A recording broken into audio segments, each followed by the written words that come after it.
آپ کا دوسرا سوال جو 3 طلاق کا کہہ رہے تھے کہ میڈیا کافی 3 طلاق اچھال رہی ہے، اور اس کا کیا جواب ہے؟ افسوس کی بات ہے کہ معاشرے میں، مسلمان کے معاشرے میں 3 قسم کی طلاق ہے۔ مسلمان کے معاشرے میں، سوسائٹی میں، ایک طلاق بدعت، طلاق طلاق طلاق ایک ساتھ میں ہو جاتی ہے۔ ایک طلاق حسن، جو طلاق دو، 1 ماہ رکو حیض کے لیے، پھر طلاق دو، پھر رکو، پھر تیسرا طلاق دو۔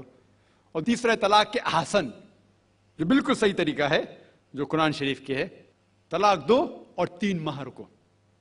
قرآن کی آیت ہے سورہ بقرہ میں، سورہ نمبر 2 آیت نمبر 228 میں لکھا ہوا ہے کہ جب بھی آپ طلاق دیں گے تو 3 ماہ یا 3 حیض کی عدت ہے، تو طلاق پورے مکمل ہونے کے لیے 3 حیض یا 3 ماہ، 3 menstrual سائیکل اور 3 monthly courses مسٹ ہے، کمپلسری ہے۔ افسوس کی بات ہے کہ یہ جو اختلاف امت میں ہے اس کی ایک وجہ ہے۔ ایک صحیح حدیث ابن عباس رضی اللہ عنہ وہ فرماتے ہیں کہ محمد صلی اللہ علیہ وسلم کے دور میں 3 طلاق ایک ہی مانی جاتی تھی۔ حضرت ابو بکر کے دور میں 3 طلاق ایک ہی مانی جاتی تھی۔ حضرت عمر کے پہلے 2 سال کے دور میں 3 طلاق ایک ہی مانی جاتی تھی، لیکن اس کے بعد حضرت عمر رضی اللہ عنہ اس سچویشن کو دیکھ کے وہ کہتے اگر کوئی شخص 3 دے دیا تو 3 ہو جاتی ہے۔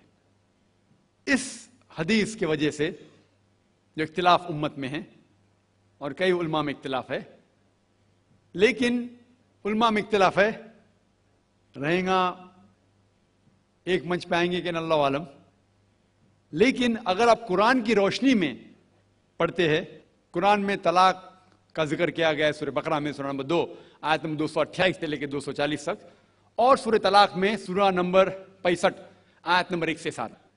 جو قرآن مجید میں طلاق کا ذکر ہے اس کے اندر یہ ہے کہ کبھی کوئی ڈفرنس آف اوپینین، کوئی جھگڑا ہو جاتا ہے شوہر اور بیوی میں، تو پہلا شوہر بیوی بیٹھ کے بات کرے۔ ایسا نہیں کہ بیوی نے نمک زیادہ ڈال دیا اور طلاق طلاق طلاق کہہ دیا اور طلاق ہو گیا۔ اگر بیوی میں نمک زیادہ ڈالا، بولے آپ کو نمک کم چاہیے، معاملہ سلجھ جائے گا، بیٹھ کے بات کرو۔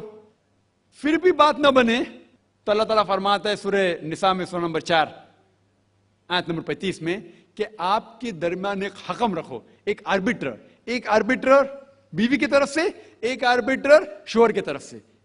مطلب آربیٹر، حکم کہتے ہیں آربیٹر کو، حکم رکھو بیوی کی طرف سے اور شوہر کی طرف سے، اور معاملہ کو سلجھا لو۔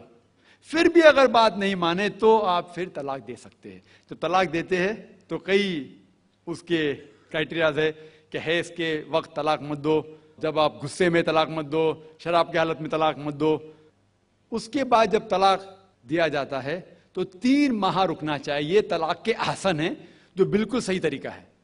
طلاق دو اور 3 ماہ رکو، اور 3 ماہ کے اندر اگر آپ رجوع کرنا چاہتے ہیں اپنی بیوی سے تو رجوع ہو سکتے، الحمدللہ۔ اگر 3 ماہ تک آپ سمجھتے نہیں مجھے میرے بیوی سے الگ ہونا ہی چاہیے، تو 3 ماہ کے بعد، عدت گزرنے کے بعد، آپ دونوں میاں بیوی نہیں رہتے، آپ الگ ہو جاتے۔ لیکن اس کے بعد اکثر مسلمان بھی نہیں جانتے یہ قرآن کی آیت کیا ہے۔ قرآن شریف میں لکھا ہوا ہے سورہ بقرہ میں سورہ نمبر 2 آیت نمبر 232 میں کہ اگر وہ شخص اپنی پرانی بیوی سے پھر سے شادی کرنا چاہتا ہے تو مت روکیے۔ تو اگر طلاق ہو چکا ہے صحیح طریقے سے، طلاق کے احسن کے طریقے سے، اور 3 ماہ ہو گئے، عدت گزر گئے، 6 مہینے بعد اگر لگا بھائی جو میں نے کیا غلط کیا، میں پھر سے شادی کرنا چاہتا ہے، تو وہ آدمی اپنی پرانی بیوی سے پھر سے نکاح کر سکتا ہے، لیکن نیا نکاح نیا مہر، نیا نکاح نیا مہر، جو کئی مسلمان نہیں جانتے۔ افسوس کی بات ہے کہ ہم مسلمان قرآن کو ترجمے کے ساتھ پڑھے ہی نہیں، صحیح حدیث کو ترجمے کے ساتھ پڑھے ہی نہیں۔ اگر ہم قرآن شریف کو صحیح طریقے سے پڑھیں گے اور صحیح حدیث پہ عمل کریں گے تو یہ جو غلط فہمیاں ہیں دور ہوئیں گی، اور پھر سے اگر شادی ہوئی پھر سے آپ ساتھ میں رہ سکتے، پھر سے پرابلم ہوا تو پھر طلاق دو، پھر 3 ماہ رکو، پھر سے الگ ہو جاؤ، پھر سے آپ چاہتے پھر سے شادی کر سکتے۔